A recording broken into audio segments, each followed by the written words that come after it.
Journalists and other leftists are absolutely baffled that President Trump's poll numbers actually ticked up after they criticized him so intensely for his press conference in Helsinki.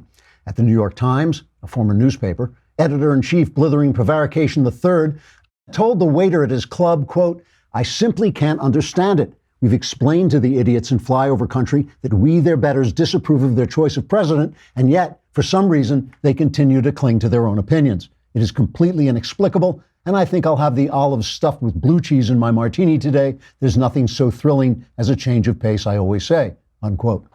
On CNN, several commentators demanded action, raising the important question, if a commentator demands action and there's no one around to hear him, does he actually make a sound? To try to find the answer, Don Lemon delivered a monologue and then quickly rushed off stage to look at the monitors so that someone would actually be watching his show while he was speaking. Unfortunately, he wasn't quick enough to catch himself before he left the set, so the experiment didn't work. Senate Minority Leader Chuck Schumer told reporters, quote, "We have tried to stop the government from cutting taxes. We have fought to keep the borders open for illegal immigrants, and we have attempted to block the appointment of any judge who might follow the Constitution. And yet somehow the public won't support us. It's a mystery," unquote. House Minority Leader Nancy Pelosi also chimed in, saying, quote, "Either the president is a Russian spy, or he is being blackmailed, or he has stolen my purse," which I'm sure I had here a moment ago, although I may have dropped it when I smacked my head against that brick wall, either yesterday or in 1964, whichever comes first, unquote.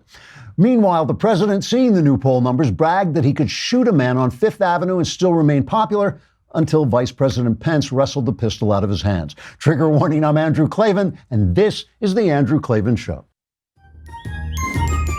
I feel hunky-dunky, life is tickety-boo. Birds are winging, also singing hunky-dunky-doo. Ship-shape, tipsy-topsy, the world is zippity-zing. It's a wonderful day, hurrah, hooray! It makes me want to sing.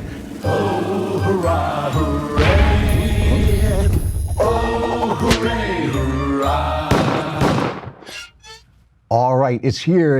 You waited for it, but it's finally come. It is Mailbag Day. You've been walking around with those problems. They're about to be alleviated, lifted off your shoulders like a burden that's been lifted off your shoulders.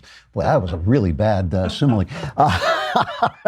But before we talk about that, here is a sponsor I love, the Dollar Shave Club. And I love them because I spend approximately 15 hours every day shaving my head. It takes a long time to shave my head, and I want to do it well, and I want to do it with a really good razor. And that's what you get from Dollar Shave Club. They have everything you need to get ready in the bathroom. I really have been using recently this thing they call the pre-scrub, which is like, it's this kind of granular thing. It works so well. I don't know. I have no idea why it works so well, but it's really good. I've been using a lot of their products, and Dollar Shave Club delivers everything you need to look, feel, and smell your best. You name it: shampoo, conditioner, body wash, toothpaste, hair gel. I haven't used the hair gel, but I'm sure it's great. And I'm a big fan of their body cleanser, which I've also been using. All of Dollar Shave Club's products are made with top shelf ingredients. And here's a great way to try a bunch of Dollar Shave Club's products for just $5. You can get their Daily Essentials Starter Set. It comes with body cleanser, one wipe Charlie's, their world famous shave butter, which is terrific, and their best razor, the 6-blade Executive, which is what I usually use. I love that. Keep the blades coming for a few more bucks a month and add in shampoo, toothpaste, anything else you need for the bathroom. Check it all out at dollarshaveclub.com/Klavan. That's dollarshaveclub.com/Klavan, which leads to the musical question, how do you spell Klavan? It is Klavan, no E's. There's no E's for the wicked or in Klavan. All right. You know, there are times, sometimes I am reading the news, watching TV, and I realize that I see the world like so differently from a lot of people that I start to question myself. Like, is it me? If everybody else is seeing one thing and I'm seeing something else, you know, maybe it's me. But I'll tell you the difference. I'll tell you the way I look at the news that I think is different from the way most people look at the news. Most people look at the news and they ask, what's happening? And that's how they judge the news. Is something bad happening? Is something good happening? Absolutely valid. I do that too. But I also ask myself, what do I want? Where am I going? What do I want? So for instance, I mean, this is true in my ordinary life. A lot of people will say, well, some book you have comes out, nobody buys it. Did I write it to be a bestseller? Is that what I wanted? Or did I write it because I know it's going to be read into the future? I mean, I've had books come out that at the time nobody bought, And then, like, I'm still receiving royalties from them because they keep selling, because people discover them. I wrote the book, some of my books I wrote just because I knew it was going to be good. And I knew people wouldn't like it right away. I knew it wasn't a bestseller, but I wrote it, and I asked myself, what do I want? So I don't get disappointed when I don't get something I didn't want that I wasn't aiming at in the first place. Same in politics. You know, when they did this thing on immigration recently, where they found 2,300 kids had been separated from their parents, and all the pictures of the children crying and all this stuff. And I thought to myself, well, wait a minute. What do they want? Because that's the other question you have to ask. What does the person talking to you want? Because there are plenty of children, thousands and thousands, millions of children crying at any given moment. And they're the ones focusing the cameras on these particular children. So what do they want? Do they want open borders? In that case, listen, I don't want the children separated from their parents. I want things to be handled well. But in that case, it's not a crisis, because what they're trying to do is manipulate me into getting what they want. And that's why I was talking earlier about character assassination. When somebody says to you, you know, I oppose socialism, the answer that you slept with a hooker when you were married, that's not an answer. That's not an answer to I oppose socialism. You know, the answer is, well, socialism is good because blank, and it's going to remain blank because you got no argument, right? But the thing is, character assassination is not an answer to a philosophical question. There are things that people do when they violate the law, when they violate certain norms of behavior. They are things that absolutely disqualify them for public office.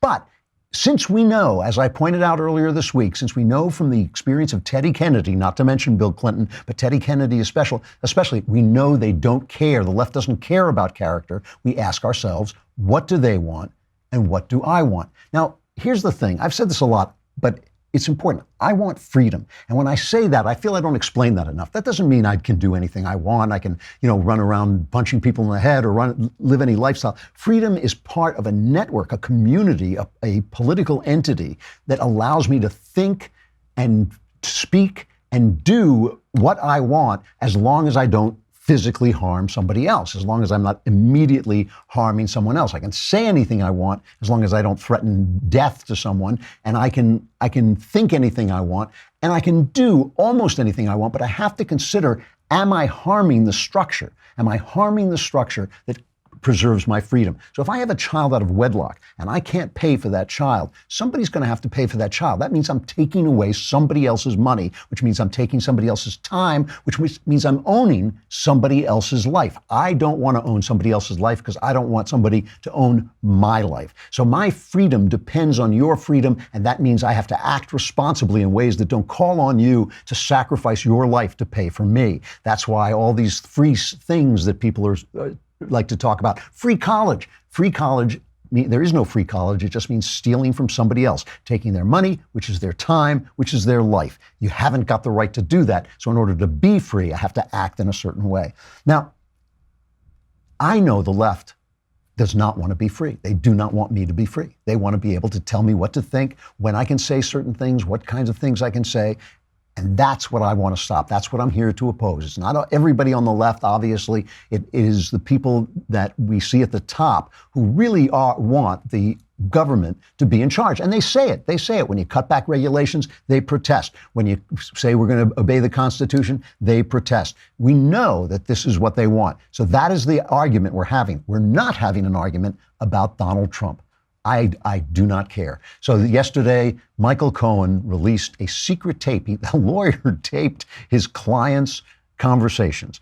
And the thing is, the tape is a little bit unclear, but it's essentially saying that Trump slept with this Playboy model, Karen McDougal, and she was going to sell her story to the tabloids, and he wanted to buy the right to the story.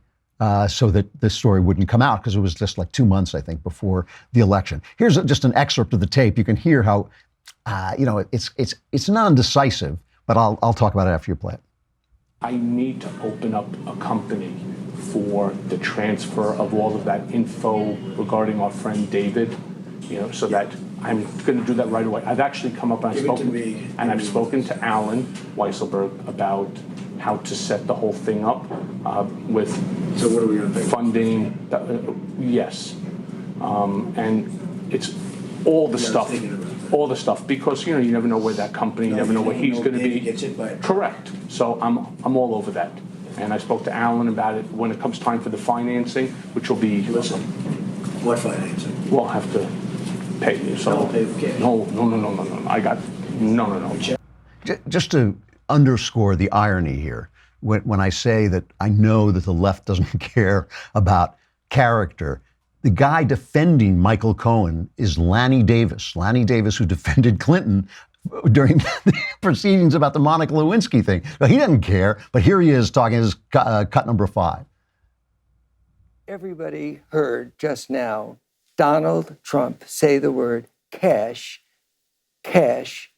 after Michael Cohen mentioned financing, when Mr. Giuliani and Mr. Trump, through Mr. Giuliani, accused my client, Mr. Cohen, of saying the word cash. And I posted a tweet at the time, and I said, wait for the tapes. Richard Nixon couldn't spin the tape that did him in, and there's no way that Mr. Giuliani, who knows from being U.S. attorney, the only people who use cash are drug dealers and mobsters. Cash is not what you do. And it was Michael Cohen who said, no. And Donald Trump, despite what Rudy Giuliani said publicly, the tape contradicts Mr. Giuliani, and the word cash is heard by everyone. Now, just remember how I started talking about what do I want? That's what I'm looking at this. I'm thinking, what do I want? I want my freedom. So you're telling me that this tape reveals that Donald Trump banged a Playboy model and then wanted to pay to keep her story secret before the election. I mean, call me a feather and blow me away, right? I mean, you are telling me that Donald Trump has a bad character? You're trying to assassinate Donald Trump? You can't assassinate his character. His character sucks. He has a terrible character. I mean, the stuff he said about Ted Cruz during the election, the fact that he fired a guy like Rex Tillerson using a tweet that he used to brag about sleeping with other men's wives.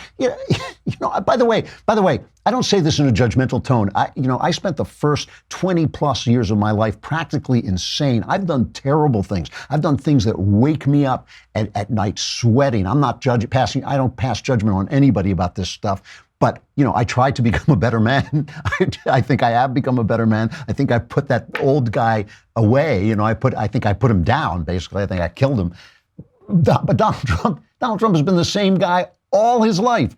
All his life. We knew who he was.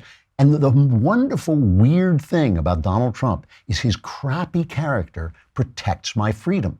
Why? His crappy character protects my freedom because every time somebody gets up and does something on behalf of freedom, the left assassinates him. They don't care about Bill Clinton. They don't care about Teddy Kennedy. But George W. Bush, Dan Rather, sacrificed his career to get a 35-year-old plus story about him going AWOL in the National Guard. Like, who cares?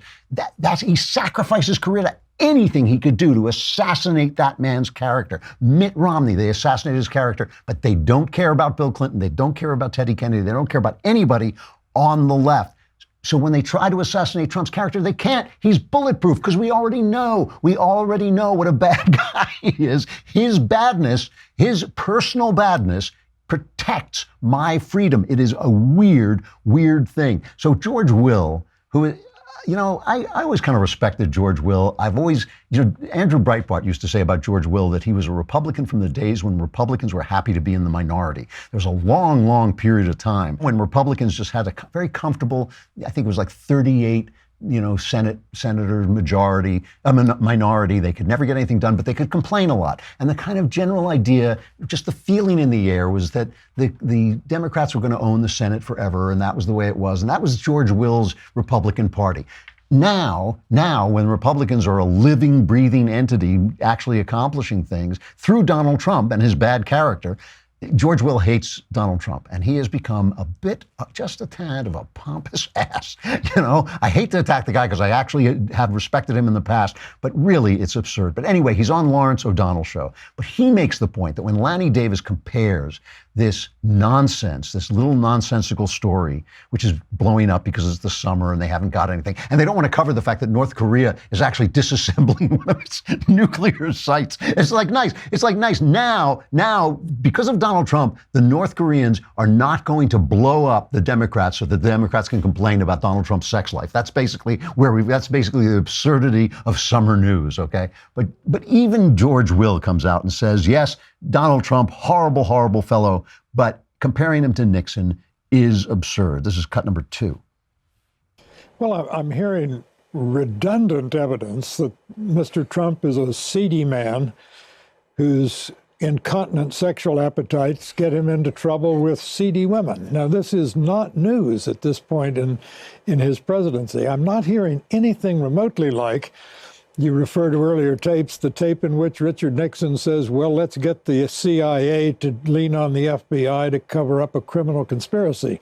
In the one case, Donald Trump was a private citizen when that tape was made. Richard Nixon was president of the United States.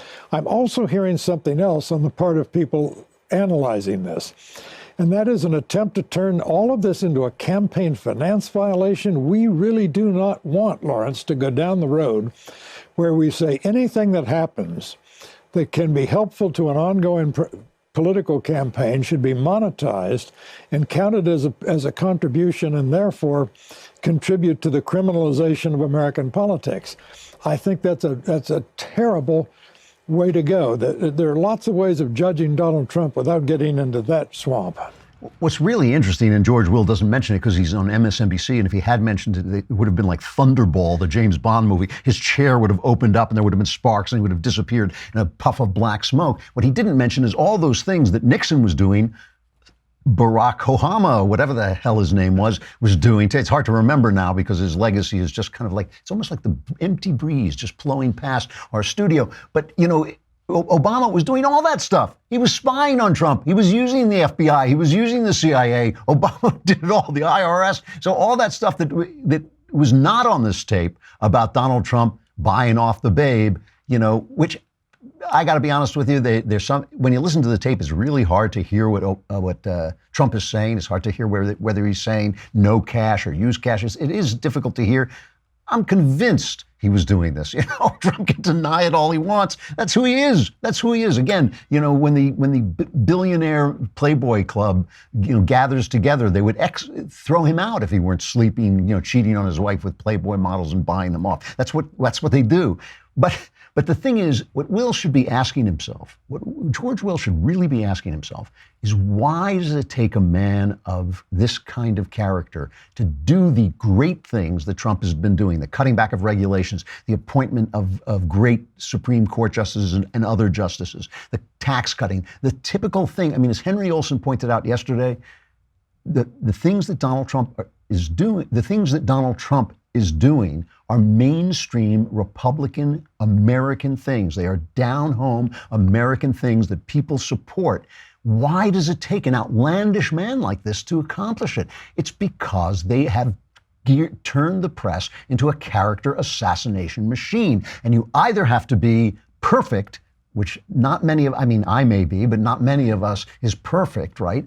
Or you have to be such a bad cat at this point that the stuff just rolls off you because we already know it. That they created this. You know, I was in the news business in the 80s. I was a news writer for a very big radio station in New York. I was there when this transition happened. It happened in the 80s. First, earlier on, there started to be this move to make news, which used to be a loss leader. You know, you put on the news and it was a public service that you did because you were an FCC-controlled entity. So you had the news and it was just a public service. It wasn't supposed to make money. But over time, they started, as media branched out, they started saying, well, how do we make money? And local newsmen started to become handsome. They started to become funny. They started to joke with each other during the news. And this was written about a lot. People were writing about, you know, why are they joking? Is this going to pollute the news? Finally, in the 80s, what they did is they started to gut news departments. And I was there. I saw this happen. They cut out the reporters because reporters are expensive. They go off and do stuff, and it takes a long time to come up with a story, and you have to pay them all that time. They started to gut them. They came into this radio station where I worked. The new boss came in, and he told us, and we were known as the New York Times, which at that point was a compliment. When I called them a former newspaper, it used to be a good newspaper, we were known as the New York Times of the airways. Because I would come in and write a story about, say, the federal budget. My story would be 40 seconds long. in radio news, that's an eternity. And the new boss came in and said, no, we're not doing that anymore. Our stories are going to be 12 seconds long, and they're going to be about as many stories about condoms and AIDS and anal sex as you can get in there, because that's what people are talking about. That's what they care about. Well, this guy and I got into, the last time I've ever got into a nose-to-nose screaming match with anybody. I mean, it really, I do not have a big temper, and I certainly don't get in arguments when I think I'm in control, when I think I'm going to win, but I was a nobody. I was a writer. It was a low-level position. I was arguing with the boss, and man, oh man, I made his life a living hell. Now, I can't guarantee that that's why he left, but a lot of people felt that I had chased him out. He quit the job pretty early. I then moved to England because I couldn't stand political correctness anymore. A couple of years, I come back and I ask about this guy, this boss whose life I had made so awful, and he's running one of the biggest networks in town. I even went and talked to him. We sort of had a friendly, bland conversation. And I realized I had been a pebble on the beach, and he had been the tide coming in. That was what the news was going to be. It was going to be about sex. It was going to be about what caught your attention. It was going to be that because they didn't have the news people anymore. They weren't spending the money on the news people to get the news, right? And so they were making money by the more audience we get, because we're talking about AIDS and we're talking about condoms and we're talking about sexual acts that had never been spoken about before. And our stories go by in 12 seconds. So we're not reporting on the budget. Nobody cares about the budget. Nobody cares what's in the federal budget. The legacy of that press is the press that now attacks politicians not on the basis of their ideas, but on the basis of their private actions. And it's an all leftist press, which wasn't always true. The press used to be a working class guy's way up. If you were a working class guy, but you were smart and you could write, you might become a reporter. And the only thing you cared about was bringing down the powerful, left or right. You didn't care. But once it became a profession, once you went to journalism school, once you went to Columbia Journalism School, then the elite were reporting on the elite, and they wanted to get what they wanted to get. The press has become corrupt. It had happened since the 80s. I was there. I saw it happen, and it needs to reform itself. It can't be done by government because of the First Amendment. It shouldn't be done by government. But that's what we're seeing. So Donald Trump is a creation of the press. Donald Trump is not the enemy of the press. I always compare him to Godzilla. They set off the nuclear blast that created the monster that they are now trying to shoot at with their little puny rifles, and they can't touch him. His bad character protects my freedom. My freedom is what I want. I don't care if he paid off a Playboy model. I just don't. All right. But I do care about this trade thing. I have to talk about this a little bit. I've stayed away from this, and the reason I stay away from it is because I know that Donald Trump is a negotiator, and that means he's in motion. He's trying to get somewhere. The place that he is at is not the place that he perceives himself going. It's not a matter of playing 3D chess. This is basic. I've been in negotiations. We've probably all been in negotiations. That's the way it works. I say something, but it's not exactly what I want. It's a place that I'm willing to negotiate from. So Trump has levied tariffs on China, and China has responded on levying tariffs on our agricultural products like soybeans. So now Trump has responded to that by giving $12 billion to people in agriculture, supporting their industry with government charity. So this is the way socialism works, basically. You support industries because they're not becoming profitable. And everybody's yelling at him. And what he is saying is he's saying, give me time because I need time to negotiate with the Chinese. Here's a cut of him explaining this to the audience, cut number 1. And my administration also understands that we cannot be a safe country if we are not a prosperous country. We have to think of ourselves. You have to see these trade deals I'm working on. They're a disaster. We're losing hundreds of billions of dollars with individual countries a year. And they're sticking. You got to stick it out. We got to fight it. Nobody else fought it. I went to some of the countries. I said, how did it get so imbalanced? They said, nobody ever called. They said, nobody ever called. They do whatever they wanted, and we just put up with it. Not any longer, folks. Not any longer. Making tremendous progress. They're all coming. They don't want to have those tariffs put on them. They're all coming to see us. And the farmers will be the biggest beneficiary. Watch. We're opening up markets. You watch what's going to happen. Just be a little patient. See, here's what I don't know. He also sent out a tweet, one of my favorite Trump tweets ever. Tariffs are the greatest. Either a country which has treated the United States unfairly on trade negotiates a fair deal, or it gets hit with tariffs. It's as simple as that, and everybody's talking. Remember, we are the piggy bank that's being robbed. All will be great. I love that. That's the part I love. All will be great. So I have two questions about this, a small question and a big question. My small question is, if he's just buying time with this $12 billion buyout for the farmers, if he's just buying time, doesn't China know he's just buying time? Isn't it kind of like when Obama said he was going to pull out of Afghanistan at a date certain? I mean, the Taliban were going, oh, good, we'll set my watch and we'll be back, So why isn't China thinking the same thing? How can he negotiate when if they know that he's just buying time? He cannot starve the farmers forever. They're part of his base. And he can't do it anyway because he doesn't want the economy to collapse. I get what he's saying. I understand China has been cheating us. We're in a trade war with China. He's just fighting back. But, the suggestion is the other way to do this is he should have been part of the TPP, the Pacific, plan where we all would have ganged up on China with the other Asian countries. Look, I'm willing to give him a chance, but that's my first question. If he's just buying time, doesn't China know he's just buying time, and won't they just wait him out? But my bigger question is this, and it doesn't actually have to do with Trump. Why is Trump levying taxes? Why is the president levying taxes? The Constitution says Congress is supposed to do it. But like everything else, they have ceded their authority on this. And this is where my freedom comes in. If we're not obeying the Constitution, a document that I know, a structure that I know will protect my freedom, why not? Why isn't Congress passing immigration law? Why isn't Congress upholding its constitutional duty to pass tariffs? Why are they complaining about Trump instead of saying, hey, this is on us. We get to do this. Trump says it's national security to lower tariffs. Give me a break. Give me a break. You can say it's national security to do anything. Why has Congress gotten rid of its responsibility? And then they accuse Trump of being authoritarian, but they won't do anything. I mean, we saw Chuck Schumer waving the pen around saying, well, we're not going to make a law. We want Donald Trump to just pass, just say what the law is. That's the thing that really bothers me about this trade stuff. Why, if the Republicans are fighting with Trump in Congress, why isn't Congress fighting back? Why are they just mouthing off? But I'm holding fire. I'm willing to wait and see what Trump is up to. I trust that if the economy starts to go south, he will pull out and stop what he's doing. All right, we got the mailbag coming up. I got to say goodbye to Facebook and YouTube, but come on over to thedailywire.com and subscribe for a lousy $10 a month. Or $100 for the whole year, then you too can be in the mailbag. You too can ask any question you want. You too will receive answers that are 100% correct, and you too will have your life changed. You too, for the better. I have no idea. Come on over to thedailywire.com.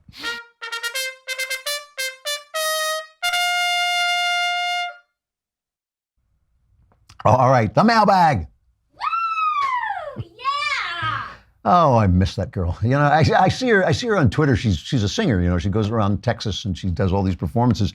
And she sometimes thinks about coming back here, but I hope she doesn't, because he can't perform in L.A.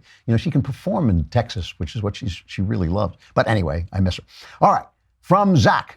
Dear Andrew, Captain Mike Klavan, I have been listening to your podcast for over a year now and have always marveled at your dedication to upholding the values you believe to be both true and right. How does a man stay true to what he holds in his heart and mind to be just and true in a society that is ever shifting away from Judeo-Christian values? Love the show, Zach. First of all, that's very kind of you. I have failed a million times, as I'm sure everybody has, to uphold my values. And as I say, I spent the early part of my life a really twisted guy, and I worked very hard to become a better guy. I will say this, I do, on my own behalf, I do look back in my life and I see that I could have had a lot of things that I don't have because I chose the path of being what I am. It always seemed to me that there was no point in living by my pen, which is how I have made my living my whole adult life. There was no point in living by my pen if the words that I was putting down on paper weren't at least what I thought to be true at the moment I was writing them, if they weren't at least that. And I mean, I look back at moments, I think I've talked about this before. I had a very popular young adult series called The Homelanders. I sold it for good money in England, and they wanted to remove all the biblical references in it because they hate God and they hate the Bible at the bookstore. And they said the big bookstores won't handle it. I refused 5 times to do it. And it cost me a lot. They killed the book, basically, in England, where I'd had this great contract, and it was terrible. It was a terrible thing. So you ask the question, and the answer is, you pay the price. That's the answer. You pay the price. I knew when I made that decision it was going to cost me, and I've never regretted it. But I paid a price, and I paid a lot of price. I mean, I don't work very much in Hollywood anymore, though I still get some opportunities because of because of what I'm doing right now, because of what I'm saying right now. When they Google me, this is the first thing that comes up. And they read my books, they love my books, they read my scripts and my writing samples, and they love those, and they call me in, but then they Google me and they see this stuff, and it costs. So when people ask this question, I always feel that the second half of the question isn't being asked, which is, how can I do right without paying the price? And that's the answer. You cannot. You've got to resolve to pay the price. And it goes back to how I opened the show. It depends on what you want. And I really wanted to be the guy that I am. I mean, I can say that I can say that the person I am now, imperfect, flawed, make mistakes, but it is the guy I set out to be. And that is incredibly important to me and an incredible source of joy to me. I mean, I can look at my wife, I can look at my kids, I can say, I told you who I am, this is who I am that guy. So that's an incredible source of joy to me when I sit down to write and know that I'm writing exactly what I think, and know that I'm willing to pay the price of not writing a bestseller, but of writing something that's going to be a little offbeat and say things that aren't popular with the in crowd. I know I'm going to pay that price, but it gives me tremendous joy to be the guy I set out to be. That's the answer. You got to pay the price. All right. And again, I'm not touting my honesty over anybody else's. I'm just saying that I set out with those goals, and I can point to places where I've paid the price for them. All right, from Adam. Dear Andrew, I've been married for only 2 months, although my wife and I have been together for over 4 years. Since moving to San Francisco, she's been turning into a feminazi and just told me she wants to have sex with other men, as well as she thinks she can't stay married to me. I don't believe in divorce, but don't want to be with a woman who has decided infidelity is the only thing that can make our marriage work. It's been only 2 months, and I can't believe my wife is already giving up on our marriage. What should I do? You should get divorced. That's the answer. You say you don't believe. I tell you, my son, believe. Even Jesus, who was no friend to divorce, and even I, who am no friend to divorce, believe that adultery is a cause for divorce. If she wants to, you've been married for 2 months. You have no kids, I assume. There's no reason to stay with this woman. Dump her. I got to say, I have a lot of friends, an extraordinary number of friends who got married for like a month and then got divorced and then had a wonderful marriage. And many of them said the same thing. Many of them said, I had already sent out the invitations. I knew it was wrong, but I couldn't pull out, So don't torture yourself for the rest of your life because you made a mistake. Eat the mistake, get a divorce. All right, from Chris. Dear he who vacations in Connecticut. That is from an old book. It said, I vacation in Connecticut, and Shapiro has never let me forget it. I've got to be a Shapiro listener, right?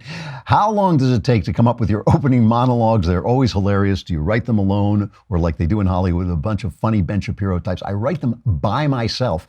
And let me tell you something. It is one of the hardest things I've ever done. I have cut them. At one point, we got rid of them because people didn't like them. We thought that people didn't like them. I brought them back because they set the tone of the show, and I really enjoy them, but I've cut them in half. I mean, they're much, much shorter. So it's really not as hard as it used to be. The hard thing is coming up with the ideas and making sure they're funny, So I will tell you, I used to write these things, Klavan on the Culture and my The Revolting Truth. I took a lot more time with those. I was a lot happier with them. I was proud of them as some of the best political satire around. These I just think are enjoyable and fun and funny, and I'm glad they start the show, and I'm glad you like them. But they are hard. They're hard to do. From Spencer, hail Klavan, God King of the Hairless. 3 questions for you, because I'm trying to get my money's worth for my subscription. How do you take your coffee black? In fact, I always hated coffee until I accidentally drank it black. I always thought it's kind of sweet and, soft and all this stuff. And then I had a black cup of coffee and I thought, oh, that's really good. I like black, strong coffee. 2, do you have any plans for speaking engagements this fall? Yeah, YAF is offering it up on their website. I don't know whether they've scheduled any. I've got one next week, don't I? Yeah, I'm going to Washington, D.C., I think, next week and talking to YAF. But we'll announce them as we come up. We've been very bad about announcing them, and it's all Rob's fault, and we'll do it. We will do it as they come up. 3, what is your spirit animal?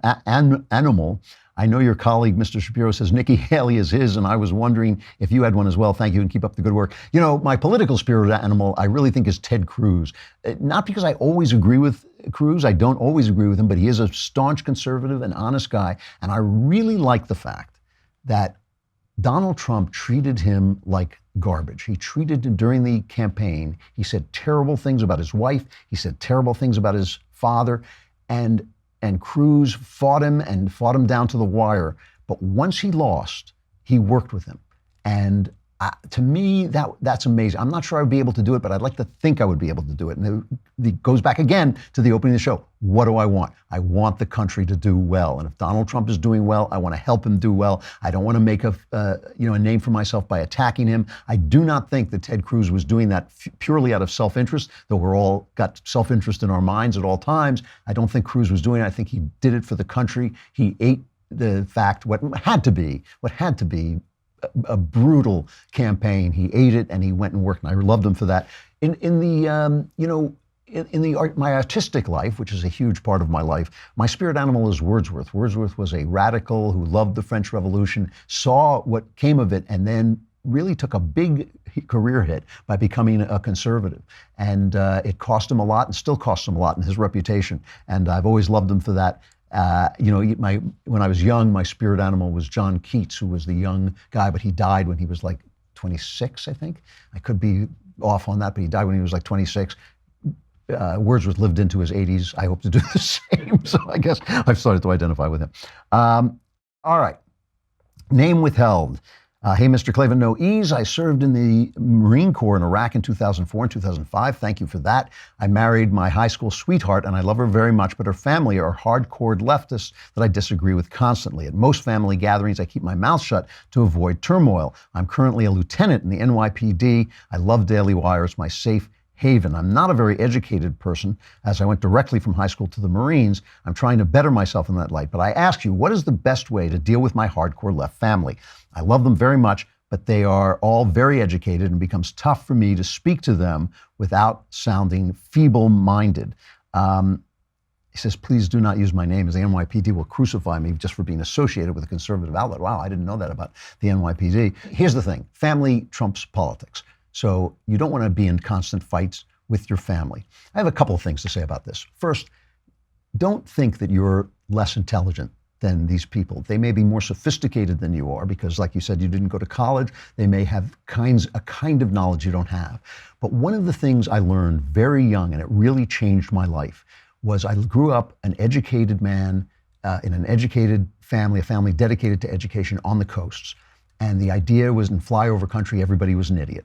And I left home and traveled around the country, and I've met a lot of people. And first of all, I found out that wasn't true, that people around the country were not idiots. They were very smart, very intelligent. But again and again, I met people who would say, who didn't trust their own intelligence because they didn't have the sophistication and the education of the people they saw on TV. And they thought, well, if this guy's saying it, there must be something wrong with me because I didn't go to college. Do not feel that way. Going to college does not make you smart. And it's a wonderful thing to live a life of a mind, but it doesn't make you smart and it doesn't make you right. And I think that you, in the Marines in Iraq and as an NYPD guy, you have seen a lot of things that they haven't seen, and you know a lot of things that they don't know. And you are just as intelligent. You should have confidence in your own ability to think things through and to be realistic. That said, you don't want to start political fights with your family every time you see them. And when you do start them, when you are in a political fight, you want to do them in a certain way. So here's my advice. Listen quietly when they're ranting, because leftists think that there's absolutely nothing wrong with them ranting, but then if you answer them, they think you've committed a crime. Listen to them with a superior smirk on your face. Just that's all. Don't say a word. Just listen and just have a superior smirk on your face and wait for them to come to you and say, "What? Why are you smirking like that?" And then say, "Well, you're asking me the question. Do you want the answer?" And when they say yes, then you answer them. But don't answer them about people. Don't talk about Donald Trump. Don't talk about Barack Obama. Just talk about principle. Just talk about why the things they're talking about won't work and why they're wrong. and that's it. And don't get, and if things get heated, bail. You're not there to convince them. You're just there to stand your ground, right? You're there, you have a right to believe what you believe, but if you can guide the conversation away from that and have friendly relations with your relations, it's much more important than arguing politics. I hope that, did I answer the question? I think that did, yeah. From Jamie, oh grand poobah of the multiverse, I'm a conservative, that actually is my title. I'm a conservative pursuing a PhD in philosophy with the eventual goal of going into academia. From what I can tell, part of the difficulty in hiring conservatives in academic fields like philosophy, English, and music is that, in my experience, most conservatives simply don't value the humanities. When I tell conservatives that I'm pursuing a PhD to go into academia, I usually get a bunch of befuddled looks as if they could never fathom doing such a thing. Why do you think that conservatives, by and large, don't seem to value the humanities? And how do you think we could foster a conservative culture in which these important subjects are held in higher esteem than they currently are? Man, oh man, if I could answer that, I would be a happier man. I got to tell you, first of all, there are parts of the humanities that conservatives go into, the classics especially, but we don't support the arts, we don't support the humanities, and because of that, now listen, part of this is we've been blacklisted. We're blacklisted in Hollywood, we're blacklisted in publishing, we're blacklisted in academia, so eventually you say, well, if they don't want me, I'm not going there, I got a life to live, I'm going to go do something else. But the rank and file, the thing about conservatives are the most intelligent people in the country and the simplest people in the country, right? The smartest people in the country are all conservatives. If you don't believe me, read the op-ed of the New York Times to see how stupid these people are. And then simple people are conservatives because they got a lot of common sense and they've got a lot of lived experience. So they are conservatives too, and they don't care as much about the arts, and the people who are at the upper level just kind of go along to get along. So I don't know why we haven't figured this out. They're so important. It matters so much what people are being taught in school. It matters so much what's coming into their heads through their music and through their television shows. I have pled with conservative think tanks to start divisions, to start artistic divisions. I've pled with them to start think tanks that are dedicated to the arts. They look at me, my joke is always that they look at me the way my wife looks at me when I explain to her that even when you buy something on sale, it still costs money. Because when I say that to my wife, she looks at me like, you're very cute, but I have no idea what you're talking about. That's the way conservatives look at me when I tell them they should be involved in the arts. All right, I got to stop and go on. There are a lot of good questions left. Maybe we'll bring them back next week. So we'll keep up. Tickety-boo news.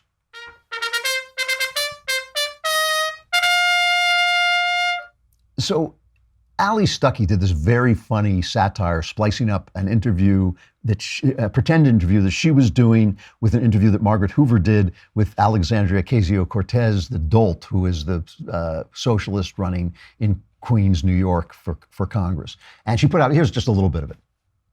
Socialism, into your own words, unprecedented concentration of wealth at the very top, tippy top of the 1%. Wow, I'm kind of surprised to hear you admit that. It sounds like what's going on in socialist Venezuela.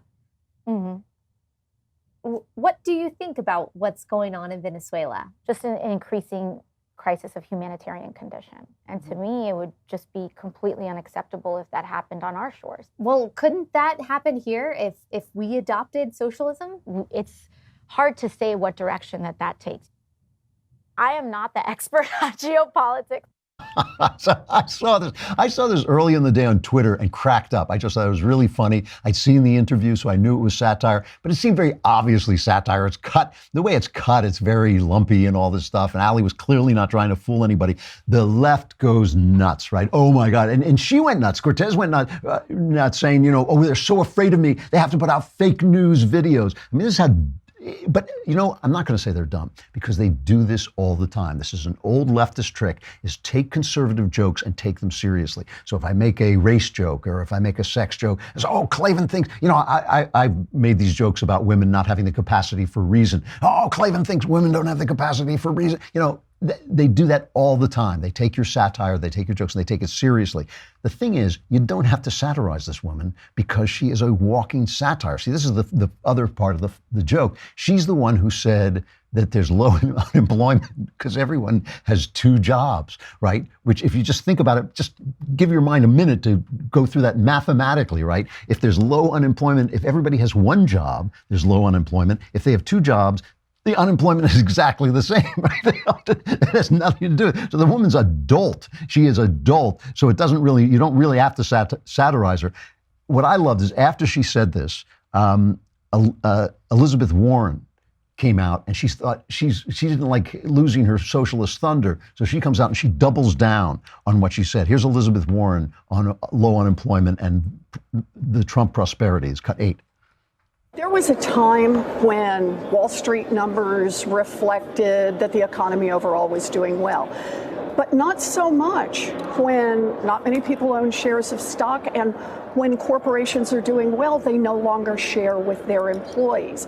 There was a time when saying, hey, the unemployment rate has gone down, that's a great thing. But when people are working at minimum wage jobs that won't support them, or they're working 2, 3, or 4 jobs to try to pay the rent and keep food on the table, then simply saying the unemployment figures have gone down just doesn't get you there.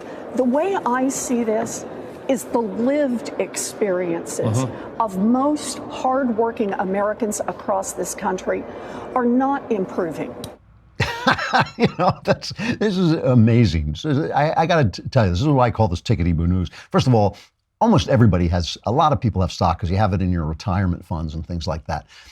The Bureau of Labor Statistics, this was in the Wall Street Journal today from Andy Puzder, who is a restaurateur. Bureau of Labor Statistics data show only a small minority of Americans work multiple jobs. That percentage has been around 5% of working Americans since 2010, though it was higher before then. Last month, 7.6 million, or 4.9%, of the 155.5 million working Americans had multiple jobs. Are people working 60, 70, 80 hours a week, as Elizabeth Warren says? Rarely. But for a brief dip during the recession, private sector employees have worked an average of 34.2 to 34.6 hours a week, right, since they began tracking the data in 2006. I work like twice that. I work like 60 hours a week. BLS considers 35 hours a week full-time, so working 70 to 80 hours would be equivalent to 2 full-time jobs. Only 360,000 people work 2 full-time jobs in June, 0.2% of the workforce. Ms. Warren also claims people are working minimum wage jobs that won't support them. No doubt some people work minimum wage jobs, particularly younger employees getting their first work experience. That they have access to such jobs is a positive rather than a negative, but the fixation on minimum wage jobs is increasingly disconnected from reality. On a year-over-year basis, wages for all employees increased 2.7% in June. That's good, not great number, but individuals working production and non-supervisory jobs in the retail and hospitality and leisure sectors did much better. In June, wages increased 3.8% year over year for retail sector employees. And the thing is, as the job market gets tighter and tighter, as there's less and less unemployment, wages will go up. They're always a lagging indicator. They always come last. So the economic news is great. These women do not know what they're talking about. It's because women have no capacity for reason. I'm joking. But I will continue to be joking here tomorrow, where I will be, and I hope you will be. I'm Andrew Klavan. This is The Andrew Klavan Show.